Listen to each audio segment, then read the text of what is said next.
அதிமுகவின் முதலமைச்சர் வேட்பாளராக எடப்பாடி பழனிசாமி நாளை அறிவிக்கப்படுகிறார். ஓபிஎஸ் கோரிக்கை ஏற்று 11 பேர் கொண்ட வழிகாட்டுதல் குழுவும் அமைக்கவும் முடிவு செய்யப்பட்டுள்ளது.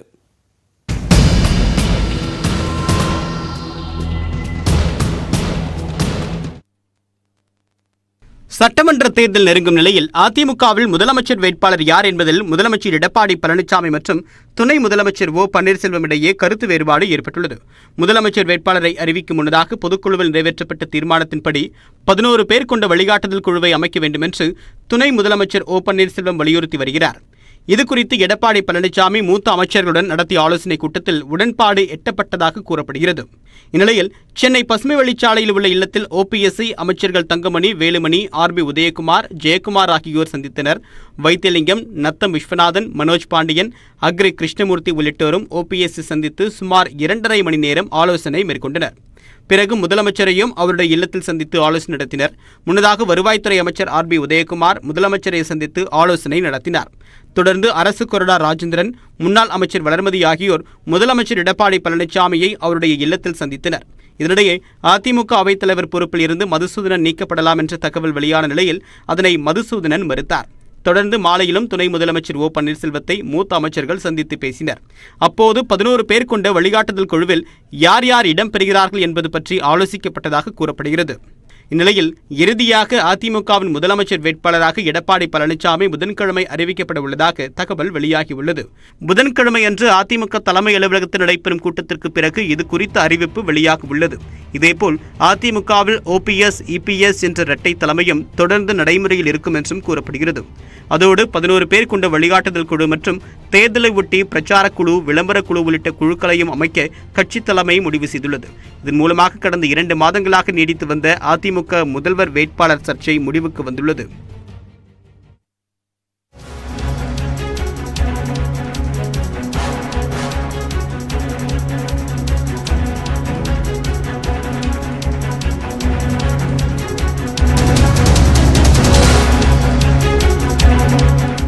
தமிழகத்தில் மேலும் 5017 பேருக்கு கொரோனா தொற்று என்பது உறுதி செய்யப்பட்டிருக்கிறது. சென்னையில் மட்டும் 1306 பேருக்கு கொரோனா தொற்று என்பது உறுதி செய்யப்பட்டிருக்கிறது. சென்னையில் தொடர்ச்சியாக இந்த எண்ணிக்கை அதிகரித்து வருவதை நம்மால் பார்க்க முடிகிறது. ஆனால் மாவட்டங்களில், குறிப்பாக ஒரு சில மாவட்டங்களில் கொரோனா தொற்றுடைய எண்ணிக்கை குறைந்து வந்தாலும் சென்னையில் அந்த பாதிப்பு 2ஆம் அலை தொடங்கிவிட்டதோ என்ற அச்சமும் தற்போது ஏற்பட்டிருக்கிறது. இதன் காரணமாக இன்று ஒரே நாளில் 5548 பேர் குணமடைந்து வீடு திரும்பியிருக்கிறார்கள். தமிழகத்தில் இதுவரைக்கும் கொரோனா தொற்றால் பாதிக்கப்பட்டுள்ள எண்ணிக்கை என்பது 6,28,000 கடந்த நிலையில் இன்றும் சுமார் 5017 பேருக்கு கொரோனா தொற்று என்பது உறுதி செய்யப்பட்டிருக்கிறது.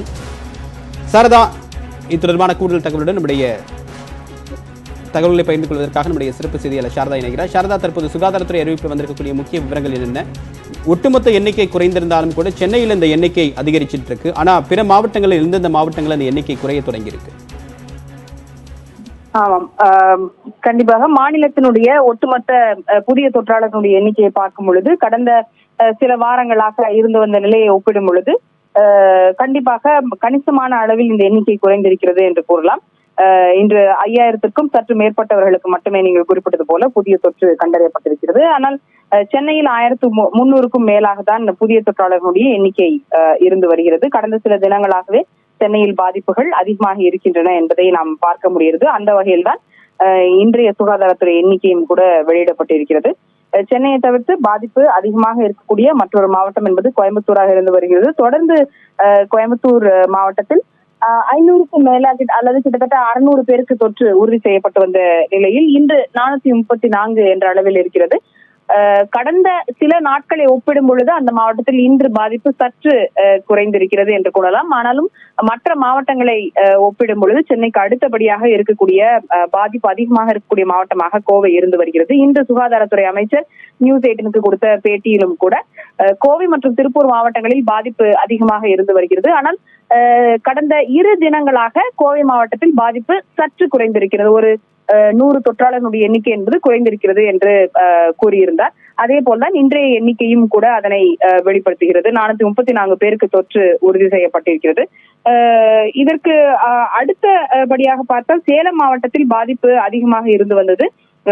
இன்றும் அந்த மாவட்டத்தில் 300க்கும் அதிகமானவர்களுக்கு தொற்று உறுதி செய்யப்பட்டிருக்கிறது. 200க்கும் மேற்பட்டவர்களுக்கு தொற்று உறுதி செய்யப்பட்டிருக்கக்கூடிய மாவட்டம் என்று பார்த்தால் தஞ்சாவூர், திருவள்ளூர், செங்கல்பட்டு ஆகிய மாவட்டங்களாக இருக்கின்றன. எனவே மற்ற மாவட்டங்களில் இதைவிட குறைவானவர்களுக்கே தொற்று என்பது உறுதி செய்யப்பட்டிருக்கிறது. திருப்பூரில் இன்று 152 பேருக்கு தொற்று உறுதி செய்யப்பட்டிருக்கிறது. எனவே இந்த மாவட்டங்களை தவிர மற்ற மாவட்டங்களில் 200க்கும் குறைவான புதிய தொற்றாளர்களுடைய எண்ணிக்கை இருப்பதன் காரணமாக ஒட்டுமொத்தமாக மாநிலத்தினுடைய புதிய தொற்றாளர்கள் எண்ணிக்கை என்பது 5000 என்ற அளவில் இருக்கிறது. எனினும் உயிரிழப்புகள் தொடர்ந்து சீராக 60லிருந்து 70 என்ற வகையில் இருந்து வருகிறது. இன்று 71 பேர் கடந்த 24 மணி நேரத்தில் உயிரிழந்திருக்கிறார்கள். 71 பேரில் 25 பேர் சென்னை மாவட்டத்தை சேர்ந்தவர்களாக இருக்கிறார்கள். உயிரிழப்புகளை பொறுத்த வரைக்கும் 20க்குள்ளாக கடந்த சில நாட்களுக்கு முன்பாக சென்னையில் இருந்து வந்தது. ஆனால் தற்பொழுது 20, இன்று 20ஐயும் தாண்டி 25ஆக கடந்த 24 மணி நேரத்தில் சென்னையில் பலியானவர்களுடைய எண்ணிக்கை என்பது இருந்து வருகிறது. எனவே இது தொடர்ந்து அதே எண்ணிக்கைகள் இருந்து வருகின்றன என்பது நம்முடைய கவனத்தையும் நாம் எச்சரிக்கையாக இருக்க வேண்டும் என்பதை உணர்த்துவதாகவும் இருக்கிறது. மொத்தமாக இன்று பரிசோதனைக்கு எடுத்துக் கொள்ளப்பட்ட மாதிரிகளினுடைய எண்ணிக்கை என்பது 81,000க்கும் மேலாக இருக்கிறது. 79,000க்கும் மேற்பட்டவர்களுக்கு தொற்று 89,000க்கும் மேற்பட்டவர்களுடைய மாதிரிகள் எடுக்கப்பட்டிருக்கின்றன. தொடர்ந்து தமிழகத்தில் பல மாவட்டங்களில் இந்த பாசிட்டிவிட்டி ரேட் என சொல்லப்படக்கூடிய 100 பேருக்கு பரிசோதனை செய்தால் எத்தனை பேருக்கு தொற்று உறுதி செய்யப்படுகிறது என்ற இந்த தொற்று உறுதி செய்யப்படக்கூடிய விகிதம் என்பது 10% கீழாக பல மாவட்டங்களில் இருப்பதாக தொடர்ந்து சுகாதாரத்துறை கூறி வருகிறார்கள். எனவே நம்முடைய பரிசோதனைகளுடைய எண்ணிக்கை என்பது மற்ற மாநிலங்களை ஒப்பிடும் பொழுது அதிகமாக இருக்கிறது என்றும் தொடர்ந்து சுகாதாரத்துறை அமைச்சர் மற்றும் அதிகாரிகள் கூறி வருகிறார்கள்.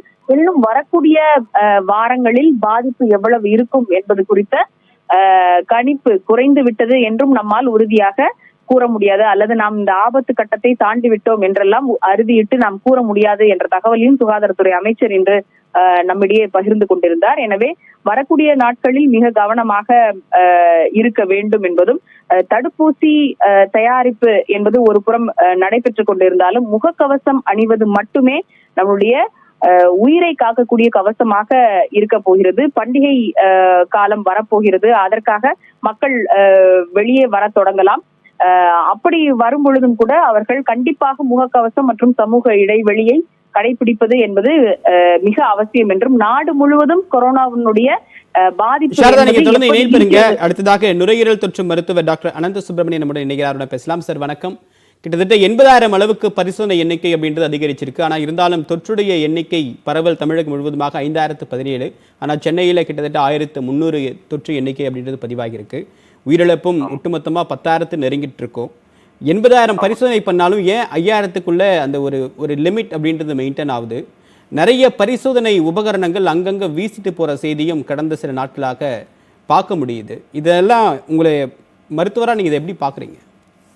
இல்ல இப்போ பரிசோதனை பண்றது 80,000 கூட இப்போ பாசிட்டிவிட்டி ரேட் இந்த ஆர்டிபிசிஆர்ல கம்மி தான். இந்த பாசிட்டிவிட்டி ரேட்னு வரப்போது ஒரு 60% தான் பாசிட்டிவ்னு வரும். கொரோனா நோய் இருந்தா கூட நிறைய பேருக்கு பாசிட்டிவ் வருது. அதுல ஒரு 50%, 60% தான் இருக்கும்.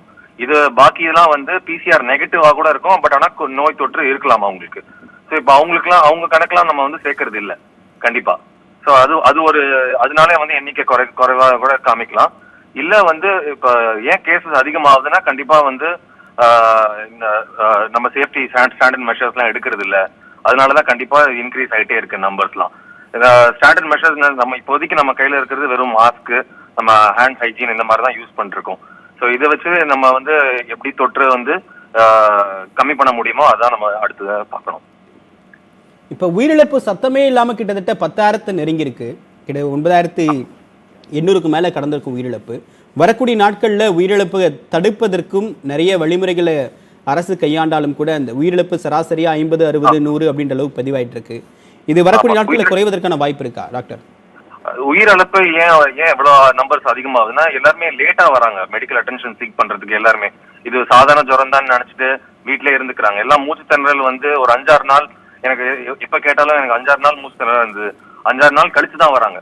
ஒரு 5-6 நாள் மூச்சு திணறல் இருந்தாலே அதிகமா டெவலப் ஆகி அவங்க மோர் அந்த உயிரிழப்பு ஜாஸ்தி, வாய்ப்புகள் ஜாஸ்தி, உயிரிழப்பு ஆகிறதுக்கு வாய்ப்புகள் ஜாஸ்தி ஆகுது. டாக்டர், இப்ப சில இடங்கள்ல பிசிஆர் கிட் சாலைகளில் பார்க்க முடியுது. கான்ட்ராக்ட் எம்ப்ளாயீஸ் சரியா அதை ஹேண்டில் பண்றதில்லை அப்படின்றது. ஒட்டுமொத்தமாக எம்ப்ளாயீஸ் மத்தியில் அதோடைய தீவிரத்தன்மையே அவங்களே சரியாக அனுசரிக்கல அப்படின்னா பொதுமக்கள் எப்படி இதை கையாளுவாங்க? இல்ல, இந்த பிசிஆர் டெஸ்ட் வந்து அதான் சொன்னேன்ல, சென்சிட்டிவிட்டி ரேட் வந்து 50% 60% தான் இருக்கு. அதுவும் அதுலயே வந்து அந்த 50%லேயே கரெக்டா எடுத்தாதான் அந்த 50% வரும். அது கரெக்டா எடுக்கல, அது சரியா ஹேண்டில் பண்ணலாம், இன்னும் ரேட் கம்மியா தான், நெகட்டிவ் தான் கிடைக்கும். ஸோ இப்போ நம்ம நெகட்டிவ் வந்துச்சு, ஆனாலும் எனக்கு இந்த மாதிரி ஜுரம் காய்ச்சல் இதெல்லாம் இருந்ததுன்னா கண்டிப்பா மெயில் கூட செக் பண்றதுக்கு நிறைய அவங்க ஹாஸ்பிட்டல் மெடிக்கல் அட்டென்ஷன் சீக் பண்ணும். ஸோ அதனால அசால்ட் அலட்சியமா இருந்திருக்கூடாது. இந்த மாதிரி நம்மளுக்கு அப்ப பிசிஆர் கிட்டுடைய பாசிட்டிவிட்டி ரேட் வந்து குறையுது, அதுல கொஞ்சம் 50% 60% தான் அப்படின்னா நம்ம இதுவரைக்கும் சோதிச்சிருக்கக்கூடிய எண்ணிக்கையில 50% தான் வாய்ப்பு இருக்கு. இன்னும் 50 பேர் வந்து சரியா கவனிக்காம இல்ல பிசிஆர் டெஸ்ட்ல நெகட்டிவ் வந்து அவங்க போயிருக்கலாம் அப்படின்னு சொல்றீங்களா? ஆமா, கண்டிப்பா இதுல இருந்து ஒரு 60-70% தான் 60% தான் மேக்ஸிமம் வரும் இந்த பிசிஆர்ல பாசிட்டிவிட்டி ரேட். பாக்கி இருக்கிறதுலாம் 40% வந்து கண்டிப்பா பிசிஆர் நெகட்டிவ். பட் ஆனாலும் கோவிட் மாதிரி அந்த கோவிட் மாதிரி சிம்டம்ஸ்லாம் அவங்களுக்கு இருக்கும். எல்லாமே ஸ்கேன் எடுத்து பார்த்தா தெரியும், இல்ல எக்ஸ்ரே எடுத்து பார்த்தா தெரியும், இல்ல மற்ற பிளட் டெஸ்ட் எடுத்து பார்த்தா தெரியும். இந்த மாதிரி இதுல சில பேருக்கு வந்து லேட்டா தான் வராங்க. லேட்டா வந்து அவங்க வந்து டாக்டர் கிட்ட வராங்க. இந்த பிசிஆர் டெஸ்ட் ஏர்லியரா எடுத்திருப்பாங்க, ஏர்லியரா எடுத்தாலும் நெகட்டிவா வந்துடும். அது குறிப்பிட்ட டைம் டியூரேஷன்ல எடுத்தாதான் அது கரெக்டான, அதுவும் கரெக்டா எடுத்து கரெக்டான டைம் டியூரேஷன்ல எடுத்தாதான் வந்து இந்த பாசிட்டிவிட்டி ரேட் நல்லா பிக்கப் ஆகும். இதுல உங்கள் கருத்துக்களுக்கு மிக்க நன்றி டாக்டர் அனந்த சுப்பிரமணியன்.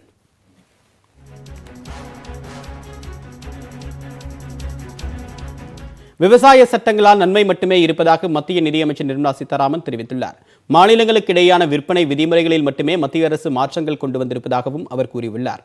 சென்னை ராயப்பேட்டை இந்தியன் வங்கி அலுவலகத்தில் மத்திய அமைச்சர் நிர்மலா சீதாராமன் தலைமையில் விவசாய சங்க பிரதிநிதிகள் மற்றும் சிறு குறு நிறுவன தொழில் முனைவோர் கலந்துரையாடல் நிகழ்ச்சி நடைபெற்றது.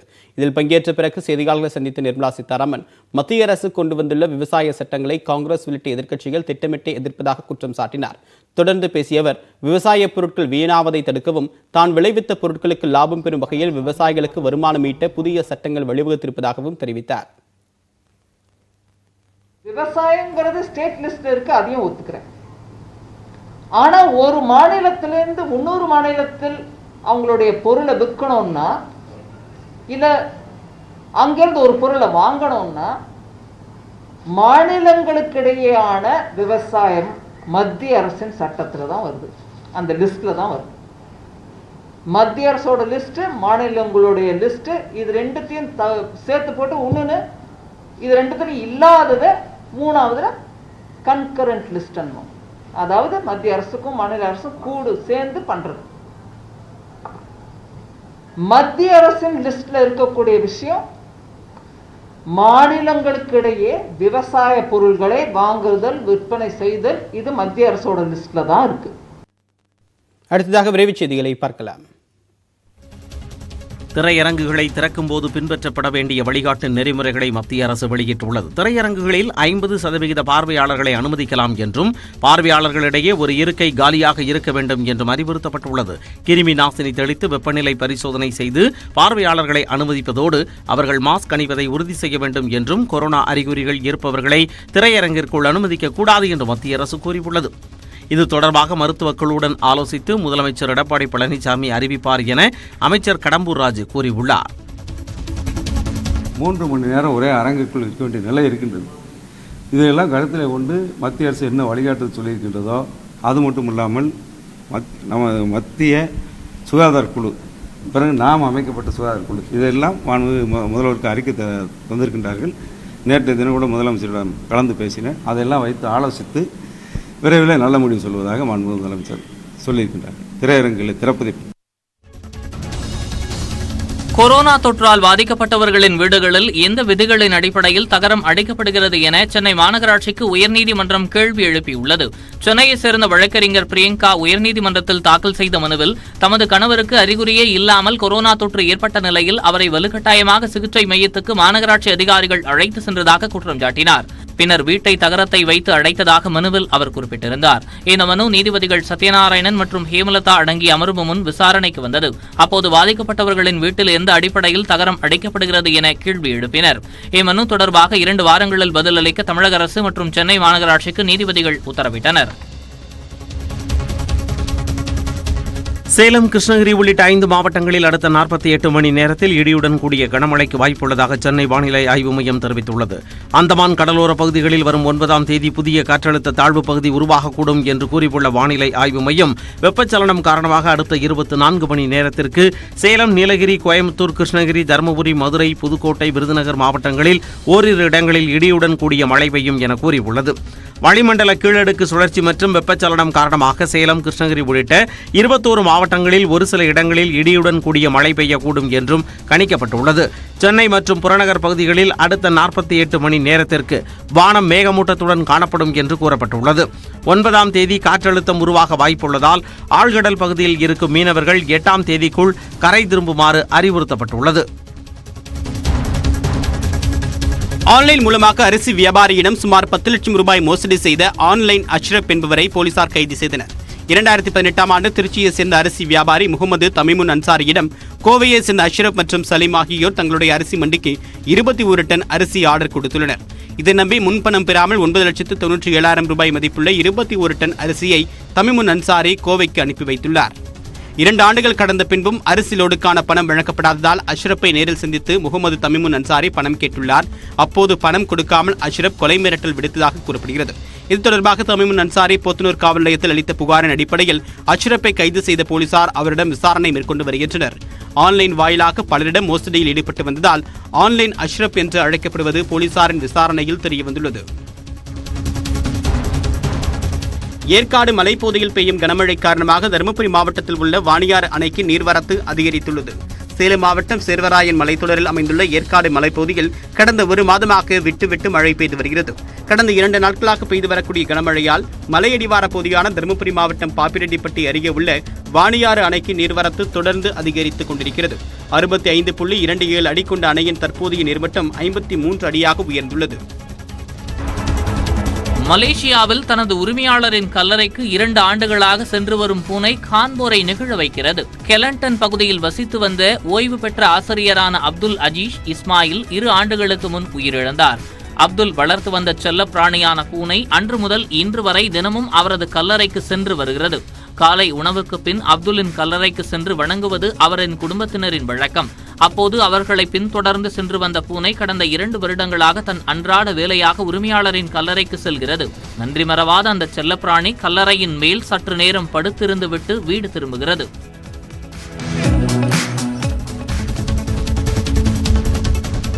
சென்னையில் 22 கேரட் ஆபரண தங்கத்தின் விலை சவரன் 312 ரூபாய் உயர்ந்து 38,880 ரூபாய்க்கு விற்பனை செய்யப்படுகிறது. 1 கிராம் தங்கத்தின் விலை 4,860 ரூபாயாக இருக்கிறது. 1 கிராம் வெள்ளியின் விலை 90 காசுகள் அதிகரித்து 65 ரூபாய் 30 காசுகளுக்கு விற்பனை செய்யப்படுகிறது. கட்டி வெள்ளி கிலோவுக்கு 900 ரூபாய் உயர்ந்து 65,300 ரூபாய்க்கு விற்பனையாகிறது. இந்திய பங்குச்சந்தைகளில் இன்று குறிப்பிடத்தகுந்த உயர்வு காணப்பட்டது. மும்பை பங்குச்சந்தை குறியீட்டு எண் சென்செக்ஸ் 600 புள்ளிகள் உயர்ந்து 39,574 புள்ளிகளில் வணிகத்தை நிறைவு செய்தது. தேசிய பங்குச்சந்தை குறியீட்டு எண் நிப்டி 159 புள்ளிகள் உயர்ந்து 11,662 புள்ளிகளில் வணிகத்தை நிறைவு செய்தது. வாகனத்துறை பங்கான டாடா மோட்டார்ஸ் 7.73 விழுக்காடும், வங்கித்துறை பங்கான HDFC 7 விழுக்காடும் விலை உயர்ந்தன. பிரிட்டானியா, கோல் இந்தியா, விப்ரோ ஆகிய நிறுவனங்களின் பங்குகள் லேசாக சரிவை சந்தித்தன. மத்திய அரசு கொண்டு வந்துள்ள வேளாண் சட்டத்திற்கு எதிராக தமிழக சட்டப்பேரவையில் தீர்மானம் நிறைவேற்ற வேண்டும் என்று முதலமைச்சர் எடப்பாடி பழனிசாமிக்கு திமுக தலைவர் மு க ஸ்டாலின் வலியுறுத்தியுள்ளார். இது தொடர்பாக முதல்வர் பழனிசாமிக்கு அவர் எழுதியிருக்கக்கூடிய கடிதத்தில் மத்திய அரசு அண்மையில் இயற்றிய 3 வேளாண் திருத்த சட்டத்திற்கு எதிராக நாடு முழுவதுமாக போராட்டங்கள் நடைபெறுவதாகவும் இந்த சட்டம் விவசாயிகளுக்கு பெரும் பாதிப்பை ஏற்படுத்தும் என்றும் தெரிவித்தார்.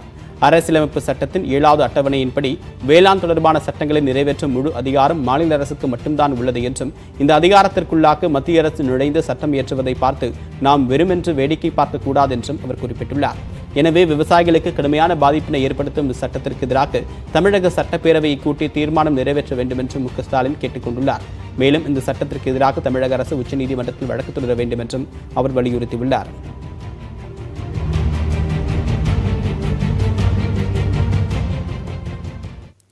சென்னை வில்லிவாக்கத்தில் வழக்கறிஞர் ராஜேஷ் முகத்தை சிதைத்து கொடூரமாக கொலை செய்த வழக்கில் 8 நபர்கள் வேலூர் மாவட்டம் வாணியம்பாடி நீதிமன்றத்தில் சரணடைந்துள்ளனர். நிலத்தகராறில் நடைபெற்ற கட்ட பஞ்சாயத்து தான் கொலைக்கு காரணமா? தொகுப்பில் பார்க்கலாம்.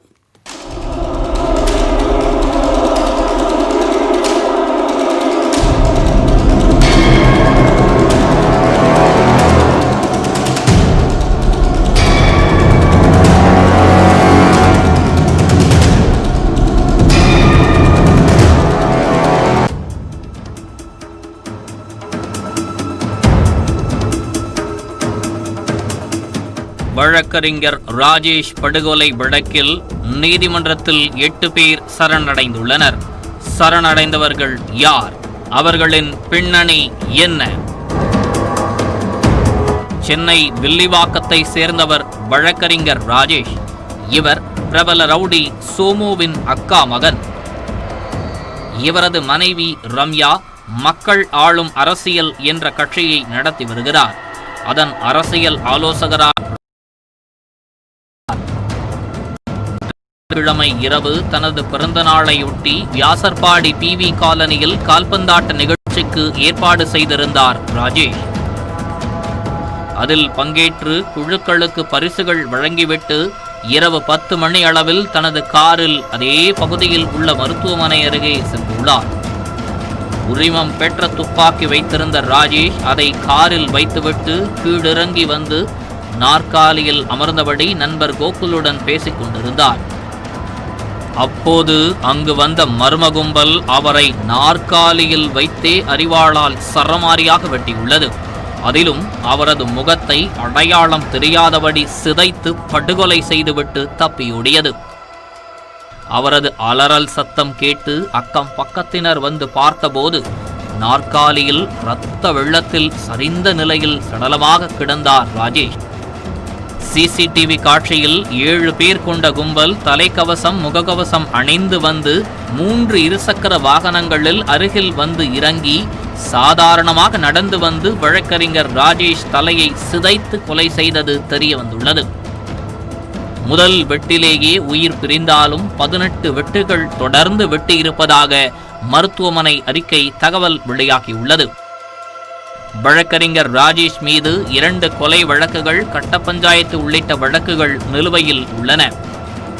கொலை, கட்ட பஞ்சாயத்து, ஆட்களை மிரட்டி பணம் பறித்தல் உள்ளிட்ட சட்டவிரோத செயல்களில் வழக்கறிஞர் ராஜேஷ் ஈடுபட்டிருந்ததால் எந்த ரவுடி கும்பல் திட்டமிட்டு கொலை செய்தது என்பதை போலீசாரால் முதலில் கண்டுபிடிக்க முடியவில்லை. இதனால் 3 முக்கிய ரவுடி கும்பல்களை குறிவைத்து 4 தனிப்படைகள் அமைத்து போலீசார் விசாரித்து வந்தனர். இந்த நிலையில் வேலூர் மாவட்டம் வாணியம்பாடி நீதித்துறை நடுவர் நீதிமன்றத்தில் முருகேசன், கிஷோர்குமார், ஸ்ரீநாத், வைரமணி, அருண், சஞ்சய், ரமேஷ் மற்றும் ருக்கேஸ்வரன் ஆகிய 8 பேர் சரணடைந்துள்ளனர். முதற்கட்ட விசாரணையில் வியாசர்பாடியில் ஒரு நிலம் விற்பனை தொடர்பாக முருகேசனுக்கும் ராஜேஷுக்கும் மோதல் ஏற்பட்டுள்ளது என்றும் அந்த மோதலின் தொடர்ச்சியாக கொலை நடந்துள்ளதாகவும் போலீசார் தெரிவித்துள்ளனர். 2016ஆம் ஆண்டு வியாசர்பாடியை சேர்ந்த பழனி என்பவர் வெட்டி கொலை செய்யப்பட்டார். அந்த வழக்கில் தொப்பை கணேசன் என்பவருக்கு ஆதரவாக ராஜேஷ் செயல்பட்டதால் படுகொலை செய்ததாக சரணடைந்தவர்கள் வாக்குமூலத்தில் தெரிவித்துள்ளனர். எனினும் சரணடைந்தவர்களை காவல் விசாரணையில் எடுத்து விசாரித்த பின்பே கொலையின் முழு பின்னணியும் தெரியவரும் என்கின்றனர் போலீசார்.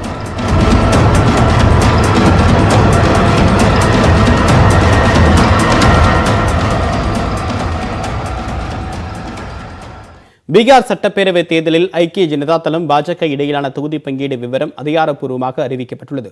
பீகார் சட்டப்பேரவை தேர்தல் 3 கட்டங்களாக நடைபெறவுள்ள நிலையில் முதற்கட்ட தேர்தலுக்கான வேட்புமனு தாக்கல் வரும் 8ஆம் தேதியுடன் நிறைவடைகிறது. இந்த தேர்தலில் பீகார் முதலமைச்சர் நிதிஷ்குமாரின் ஐக்கிய ஜனதா தளமும் பாஜகவும் கூட்டணி அமைத்து போட்டியிடுகின்றன. 243 தொகுதிகளை கொண்ட பீகார் சட்டப்பேரவைக்கு 122 தொகுதிகள் ஐக்கிய ஜனதா தளத்திற்கும் 121 தொகுதிகள் பாஜகவுக்கும் ஒதுக்கப்பட்டுள்ளன. ஐக்கிய ஜனதா தளம் தனக்குள்ள 122 தொகுதிகளில் 7 தொகுதிகள் ஜித்தன் ராம் மஞ்சி தலைமையிலான ஹிந்துஸ்தான் அவாம் மோர்ச்சா கட்சிக்கு ஒதுக்கியுள்ளது. பாஜகவுக்கு உள்ள 121 தொகுதிகளில் விகாஷீல் இன்சான் கட்சிக்கு தொகுதிகளை ஒதுக்கும் என்றும் எதிர்பார்க்கப்படுகிறது. அதற்கான பேச்சுவார்த்தைகள் நடைபெற்று வருவதாக பாஜகவினர் தெரிவித்துள்ளனர்.